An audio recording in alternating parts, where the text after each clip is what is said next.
ஹாய்ப்பா, good morning. Decoction ஊற்றுறதுக்காக ஒரு அடுப்பில் சுடுதண்ணி வச்சுருக்கேன். அது வீடியோ எடுக்கும்போது அந்த புகைப்பட்டு அப்படி ஆயிடுச்சு. அதை ஊற்றுறதுக்குள்ளே பால் வேகமாக பொங்கிருச்சு. பொங்க விடவே மாட்டேன், என்னவோ அன்றைக்கி பொங்க விட்டுட்டேன். டிகாஷன் எல்லாம் கொஞ்சம் சொதப்பலாகவே இருந்தது அன்றைக்கி மார்னிங், என்னன்னு தெரியல. ஆனால் அப்புறம் எல்லாம் கொஞ்சம் நார்மல் ஆயிடுச்சு.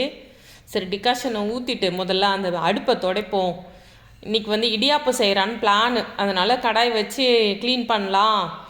இதை க்ளீன் பண்ணி கடாய் அடுப்புலேருந்து எடுத்துட்டேன், இறக்கி வச்சுட்டேன் பாருங்கள். இறக்கி வச்சுட்டு அடுப்பை க்ளீன் பண்ணிவிட்டு திரும்ப பண்ணலாமா செய்யலாமான்னு அதுவும் ஒரு கன்ஃபியூஷன். அதுலேயுமே பாதி தொடச்சேன். சரி, தண்ணி கொதிக்கிற வரைக்கும் கொதிக்கட்டும், அடுப்பை தொடச்சிட்டு நம்ம மீதி வேலையை ஆரம்பிக்கலான்னு இடியாப்பத்துக்காக கடாயில் சுடுதண்ணி வச்சுட்டு கொஞ்சம் கல்லுப்பு போட்டு கொதிக்கட்டும் அப்படின்னு வச்சுருக்கேன். சரி, அந்த கேப்பில் ஏன்னா இதோடலாம் சும்மா லைட்டாக தொடச்சிட்டுலாம் சமையல் பண்ண முடியாது, நல்லா நீட்டாக டீப்பாக தொடச்சா தான் வேலை பார்க்க முடியும். சரி, முதல்ல அது கொதிக்கட்டும், நம்ம இதை தொடச்சிருவோன்னு தொடச்சேன். பால் பொங்குனா மட்டும் கொஞ்சம் லைட்டாக தொடச்சிட்டு விட்டுட்டோம்னா ஒரு மாதிரி பால் ஸ்மெல்லு அடிக்கும். அந்த துணியும் அடிக்கும், அடுப்புக்கிட்டேயும் அடிக்கும், நமக்கே ஒரு மாதிரி இருக்கும். அதனால் அதை நீட்டாக தொடச்சிடலான்னு எப்போவுமே. ஆனால் அடுப்பு சூடோடு துடைக்கும் போது எப்போவுமே க்ளீன் ஆகும். அதனால் எப்போவுமே நான் குக் பண்ணும்போது சூடாக இருக்கும்போது அடுப்பெல்லாம் தொடச்சிருவேன். இப்போ பால் பொங்கினதுனால தொடச்ச அடுப்பையே பாலை பொங்க விட்டு திரும்ப சுத்தமாக துடைக்கிற மாதிரி ஆயிடுச்சு. அடுப்புக்கு கீழேயும் இப்போ துடைக்க வேண்டியது. அதனால் என்ன பண்ணேன், கடாயை இறக்கி வச்சுட்டு அடுப்பு கீழேயும் சுத்தமாக துடைச்சிட்டேன். அது அப்புறம் துடைக்கலாம் நம்ம நினச்சோன்னு வச்சுக்கோங்களேன், அது காஞ்சி போய் அப்படியே இருக்கும். அது கஷ்டம். கையோடு துடைச்சிட்டோம்னா ஈஸியாக நீட்டாக துடைச்சிடலாம் தான் துடைச்சிக்கிட்டு இருக்கேன். இதை எடுத்து வச்சுட்டு துடைச்சி முடிச்சுட்டு தான் இடியாப்பம் செய்கிறதுக்கு ரெடி பண்ணிகிட்டு இருந்தேன். அடுப்பில் கடாய் வச்சு கல் உப்பு போட்டு தான் ரெடி பண்ணிக்கிட்டு இருந்தேன். ஒரு வழியாக துடைச்சி முடிச்சாச்சுங்க. நம்ம இடியாப்பம் செய்கிற வேலையை ஆரம்பிக்க வேண்டியதுதான். திரும்பவும் நல்லா துணியை போட்டு நனைச்சி ஒரு வாட்டி துடைச்சிட்டேன்.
குழச்சிருவான் வீடு பின்னு வந்து தொலை அண்ணா.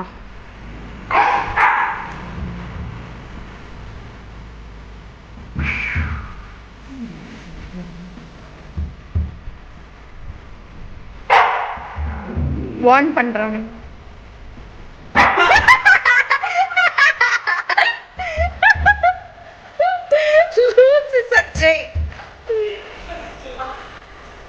சஞ்சு இவ்வளவு லீவ்தா இருக்கு.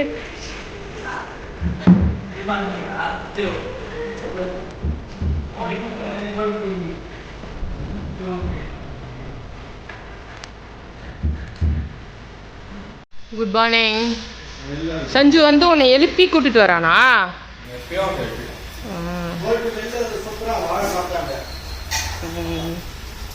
காலையிலே மழை, நைட்டு பெஞ்ச மழை விடவே இல்லை, பயங்கரமாக பெய்ஞ்சிக்கிட்டே இருக்கு விடாமல்.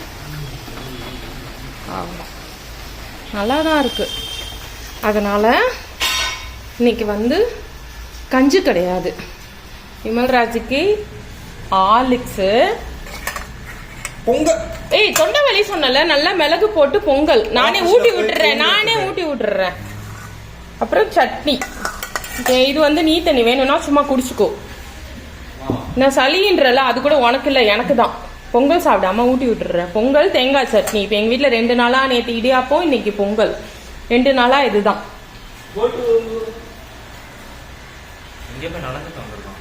அவனுக்கு மழைனா குசி. நீ என்னம்மா பண்ற உனக்கு காலையிலக்கு? நாங்கெல்லாம் பழையது பொங்கல் அந்த மாதிரி சாப்பிட்டா, இவன் மட்டும் காலையில என்னெல்லாம் போட்டிருக்க சொல்லு. கார்னு, குக்கும்பர், காட்டு. நீ ஸ்பூன் வச்சு கிண்டி காட்டு. குளுக்குவேமா கீழே கார்னு, நேத்து வேக வச்ச கார்னு, குக்கும்பரு, லெட்யூஸ், ஆனியன். காலையில தான் உனக்கு டிஃபன். இது அப்படியே குலுக்கிட்டு சாப்பிடு. அது என்ன ஹெல்த்தியா? சாஸ் ஊத்தி சாப்பிடுறது? பீனட் பட்டரும் சோயும் பிளெயினா அப்படிமா சாப்பிடுறது. Okay super. இவ்வளோ ஹெல்த்தியா சாப்பிடுற. இதுக்கு முன்னாடி காலையில என்ன பண்ண, என்ன குடிச்ச? அது வீடியோ எடுக்கலீங்க. டேட்ஸ், யோகர்ட், தயிர். டேட் என்ன பண்ண? நைட்டு பாதாமும் டேட்ஸும் ஊற வச்சிட்டேன்.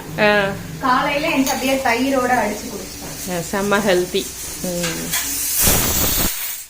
இன்னைக்கு வந்து சாம்பார் வைக்கலாம் பிளானு. பருப்பு ஊற வச்சிருக்கேன். என்ன ஃப்ரிட்ஜில் வச்சுட்டு போறியா? இல்லம்மா, அப்படியே சாப்பிடுவேன். அந்த சாஸ் ஊத்துனல இது வச்சு கரண்டி வச்சு மிக்ஸ் பண்ணா இது மிஸ் ஆகாதா? எது ஈஸியோ அதை தான் பண்ணணும். இதை விட அது ஈஸியா கிடையாது. சரி ஓகே, சரி சாப்பிடு. நமக்குலாம் இறங்காதுங்க. நமக்குலாம் சோறு சோறு சோறு பழையது இதுதான் இறங்கும். டேஸ்டா இருக்கா? ஓகே சரி சாப்பிடு. எல்லாத்தையும் சாப்பிடு, மீதி வைக்காம. காலையில் ஏஞ்சி வந்து பால் இதெல்லாம் குடிக்கிறது இல்லை இவ. அந்த மாதிரி பாதாம் பருப்பு, பேரிச்சம்பழம் ஊற வச்சு சாப்பிட்றது, இல்லைன்னா டிகாஷன் குடிக்கிறது படிக்கணும்னா அந்த மாதிரி தான். சரி சாப்பிடு. பிளாக் காஃபி டிகாஷன் கிடையாது. ஓகே, எங்க டிகாஷன்ல இருந்து நீ எடுக்கிறதுனால அது டிகாஷன். இன்னைக்கு தேர்ஸ்டேவா, இடையில தீபம் வருதா, அதனால வந்து எல்லா சாமானையும் தேய்க்கல. இதெல்லாம் அப்படியே தான் இருக்கு. தீபத்துக்கு எல்லாத்தையும் விளக்கிக்கலாம். ஏன்னா மழையும் எதுவுமா இருக்கா. சரி சிம்பிளா இன்னைக்கு செஞ்சுக்கலாம். ஏன்னா 2-3 டேஸ்ல திரும்ப தீபத்துக்கு எல்லாத்தையும் விளக்கணும். அதனால இன்னைக்கு சாய்பாபா கும்பிட, சாய்பாபா விளக்கு, தூபக்காளி இது மட்டும் தான் இன்னைக்கு தேய்ச்சிருக்கேன். இன்னைக்கு இதுக்கு தான் பூஜை பண்ணணும்.